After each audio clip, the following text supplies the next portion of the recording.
You know that feeling when everything just stops, like the air gets heavier, your ears start ringing, and all you can hear is your own heartbeat pounding inside your chest. That's exactly what hit me when Melissa from HR slid the document across the table. Odessa, she said softly, almost rehearsed. This reflects the company's new compensation alignment. I looked down, and there it was. A 61% pay cut, effective immediately. For a second, I honestly thought I was reading it wrong. I stared at the number, waiting for it to shift, to correct itself, to become something less insane. It didn't. I didn't cry. Not there. I smiled, a controlled, professional smile that didn't belong to how I felt inside. I'll need 24 hours to consider this, I said calmly. Like I wasn't being gutted right in front of them. Melissa nodded quickly, relieved I wasn't making a scene. Daniel Cross from corporate barely glanced up, like I was just another line item on a spreadsheet. Tomorrow, they said. I walked out, held it together, got into my car, and then I completely fell apart. 45 minutes in that parking garage, crying so hard I couldn't breathe. Because what do you do when a company you gave 9 years of your life to suddenly decides you're worth almost nothing? I'm Odessa Lane. I'm 36, a single mom to a 10-year-old boy named Ethan. And in a 15-minute meeting, everything I built started to collapse. Before we continue, consider subscribing, but only if you believe that no one deserves to be undervalued. Let me know where you're listening from and what the temperature is there. I'd really love to hear. This is a fictional story, inspired by real situations, with some AI-enhanced details to make it more vivid. I hope you'll have a truly emotional experience. Now, let me tell you what happened. I didn't start at the top, 9 years earlier, when I first walked into Apex Dynamics. It wasn't some polished corporate giant. It was a cramped warehouse office with flickering lights, mismatched desks, and a group of people who genuinely believed they were building something that mattered. There were maybe 20 of us back then. No titles that meant much. No rigid hierarchy. Just long days, late nights, and a shared sense that we were part of something bigger. I was hired as a junior client coordinator. Nothing impressive on paper, but I worked harder than anyone else in that room. I stayed late when others went home. I answered emails at midnight. I showed up on weekends without being asked. Not because anyone forced me to, but because I believed in it. I believed in the company. I believed in what we were building, and I was good at it. Within 3 years, I was managing our top accounts. The clients that generated most of our revenue knew me by name. I knew their systems, their priorities, even small personal details, birthdays, family updates, the kind of things you don't learn unless you truly care. These weren't just business relationships to me. They were trust I had earned, one conversation at a time. Things changed after my divorce. Ethan's father decided responsibility wasn't for him and left. Just like that. No long conversation, no real explanation. Suddenly, it was just me and a 10-year-old boy who depended on me for everything. That job stopped being just a career. It became survival, stability, security. By year 5, I was promoted to Director of Client Strategy. I had a team, a solid salary, and just enough breathing room to finally feel like we were okay. I could pay the mortgage. I could afford Ethan's asthma medication without calculating every dollar. For the first time in a long time, I felt like I had control, and I truly believed I had earned my place there. Everything changed the day Apex Dynamics was acquired. I still remember the all-hands meeting, everyone packed into the main floor, standing shoulder to shoulder, clapping at the right moments like we were supposed to. Our founder, Marcus Hale, stood at the front, smiling too tightly, talking about growth opportunities and a powerful new chapter. But he wouldn't look anyone directly in the eye. The acquiring company was Stratton Global, a massive corporation known for efficiency, restructuring, and cutting costs wherever they could. At the time, we were told it was a partnership, that their resources would help us scale faster, expand further, become something bigger than we ever could on our own.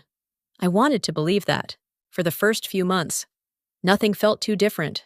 New logos on our email signatures, new reporting systems, more meetings than before. But I still had my team. I still had my clients. My salary hadn't changed. On the surface, everything looked stable. Then the emails started. Company-wide messages about optimization, alignment, and strategic restructuring. At first, it was the junior staff who disappeared. Then, middle management. Desks would be cleared overnight. No goodbyes, no explanations, just gone. Each time, I told myself the same thing. I'm safe. I was handling the accounts that generated most of the company's revenue. Clients who trusted me, who asked for me specifically. Losing me wouldn't make sense. That's what I kept repeating in my head. Even as my team shrank from 8 people down to 3, the workload didn't decrease, it doubled.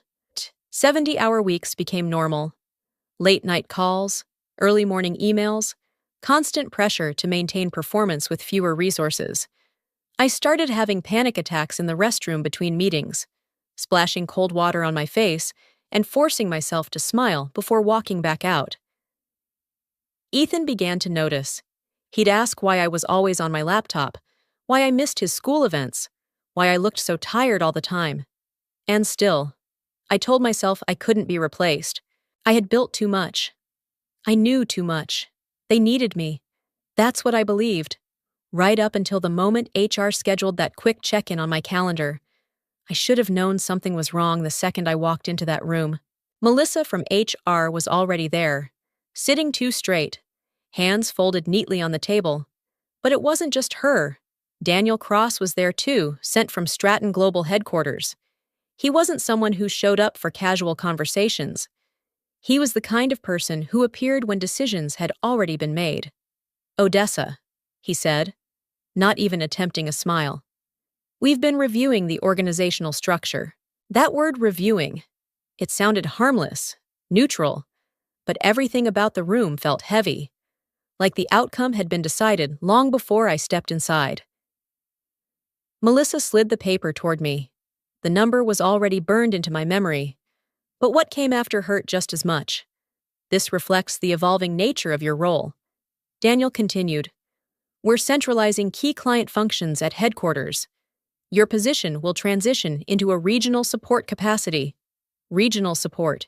It sounded like a downgrade because they were taking my clients, my authority, everything I had built, and leaving me with a fraction of the pay to do the same work.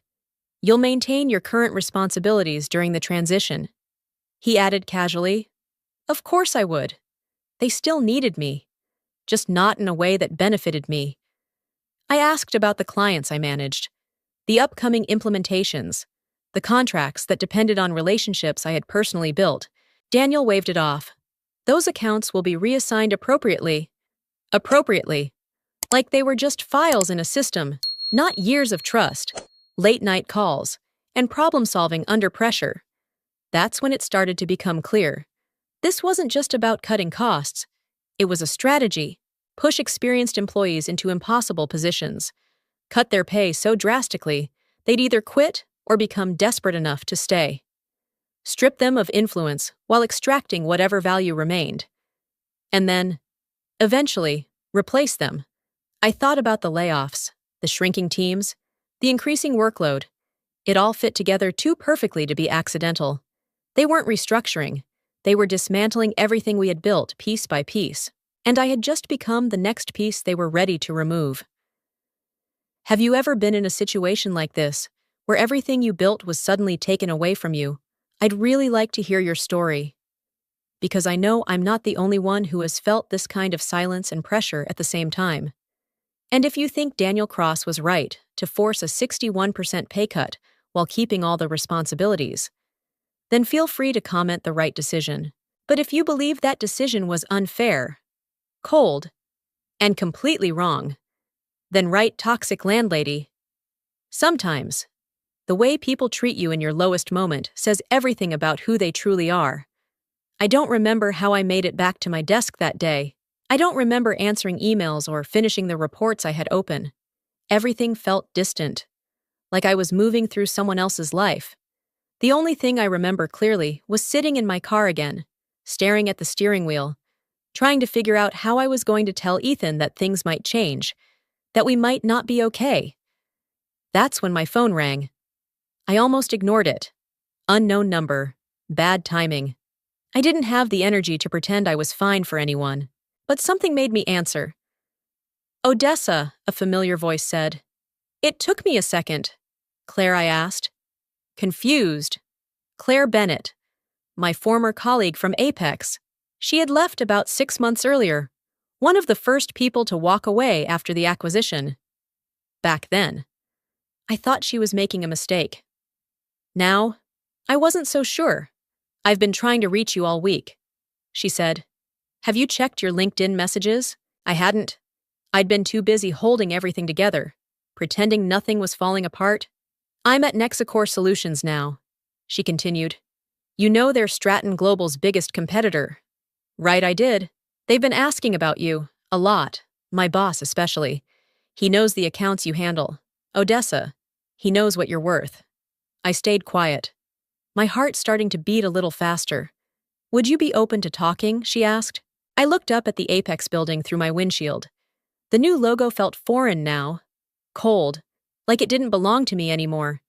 I thought about the meeting, the number on that paper, the way Daniel didn't even see me as a person. Actually, I said slowly, I think tonight would be perfect. I barely slept that night. My mind kept racing, replaying everything: Melissa's careful tone, Daniel's cold indifference, that number on the paper, 61%. It echoed in my head like a warning I couldn't turn off. But underneath all of that, something else started to take shape, a possibility.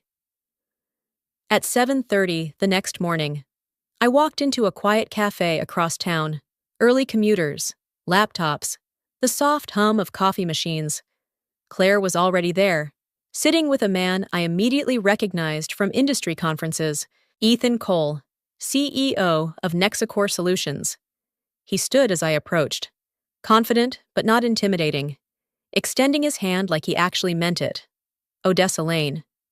He said, I've heard a lot about you. I gave a small smile. I hope most of it was good. He laughed lightly. From what I understand, you're the reason we've lost several key accounts over the past few years. That caught my attention. Claire gestured for me to sit. And within minutes, the conversation shifted from small talk to something much more real. I told them everything. The acquisition, the layoffs, the impossible workload, the pay cut.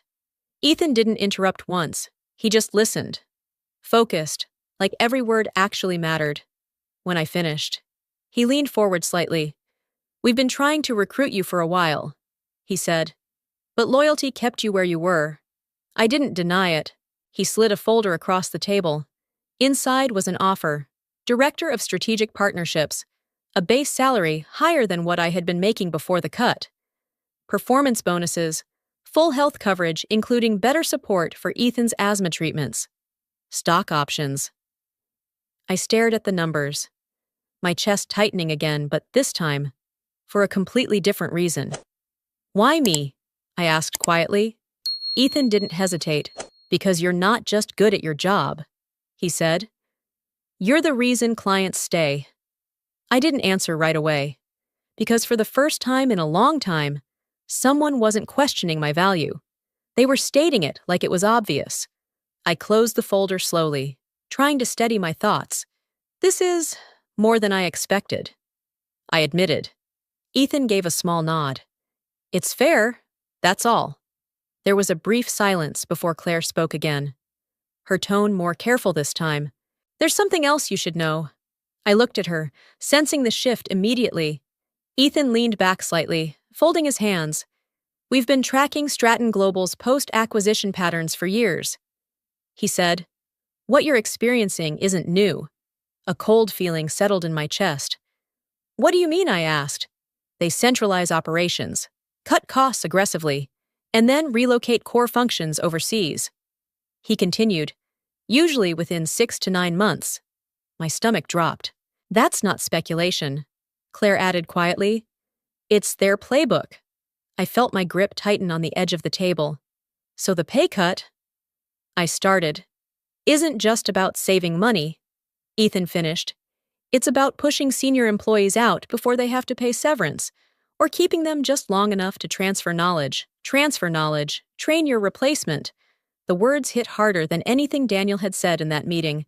I thought about the phrase transition period, about how they insisted I keep all my responsibilities, about how vague they had been when I asked who would take over my accounts. They weren't planning to keep me. They were planning to use me. 8 months. That's all the time they expected me to stay, to hand over everything I had built, every relationship, every detail, every system I understood better than anyone else, and then what I would be gone anyway.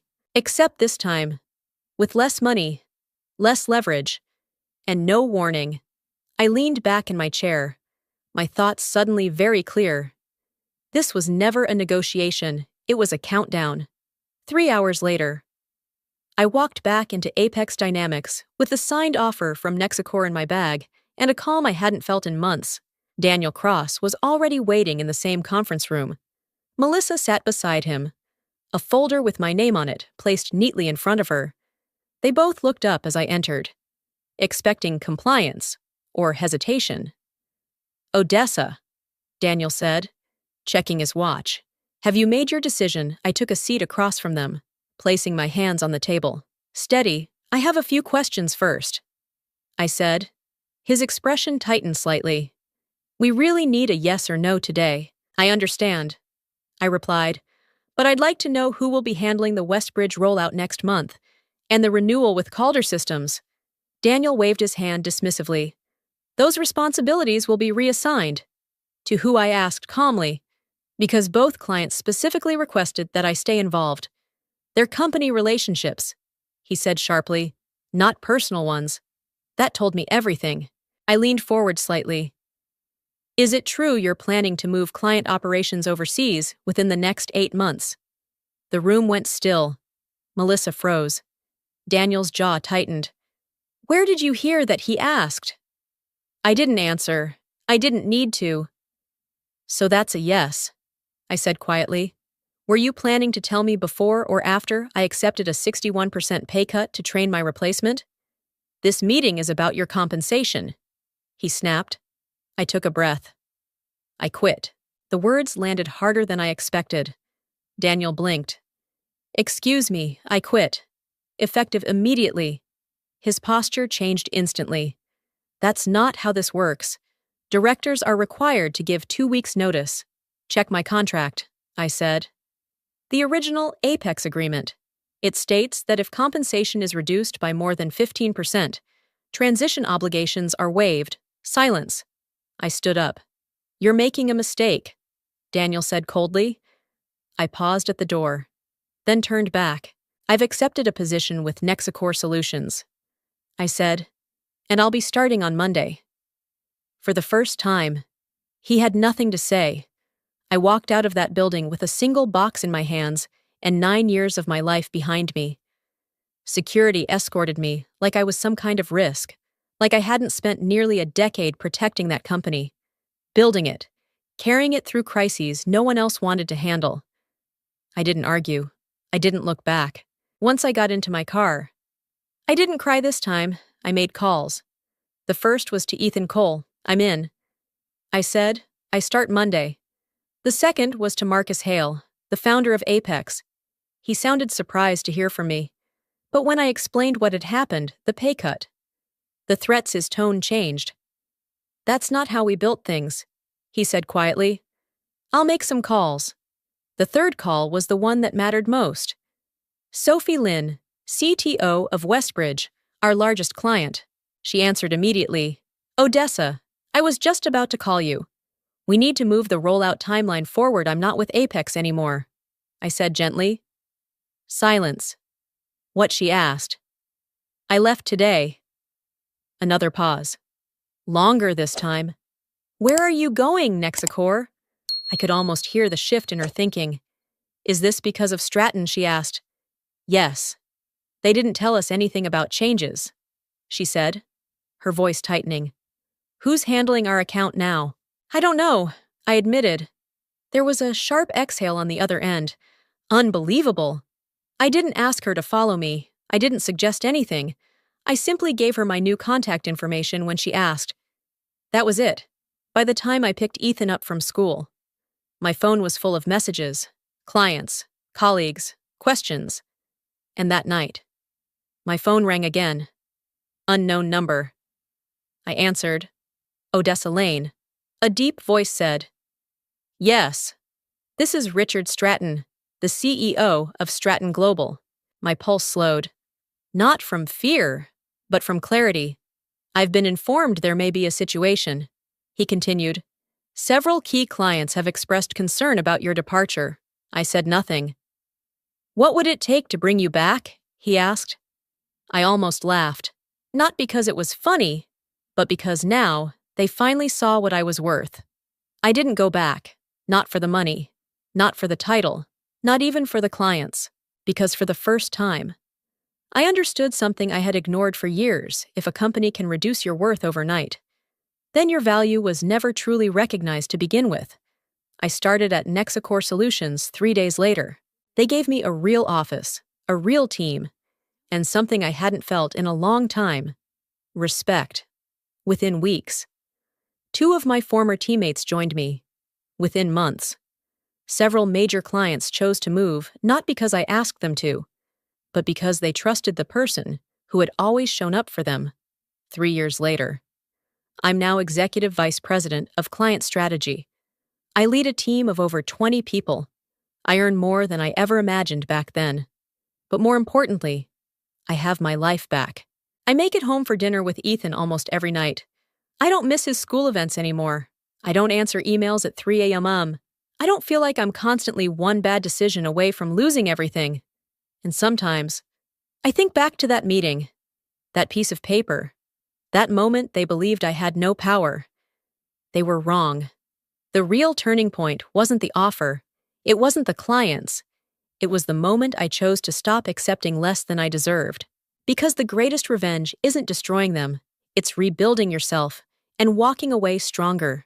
If you would do the same as I did, walk away from a company that undervalued you and choose a path where your worth is truly recognized, then right, you did very well.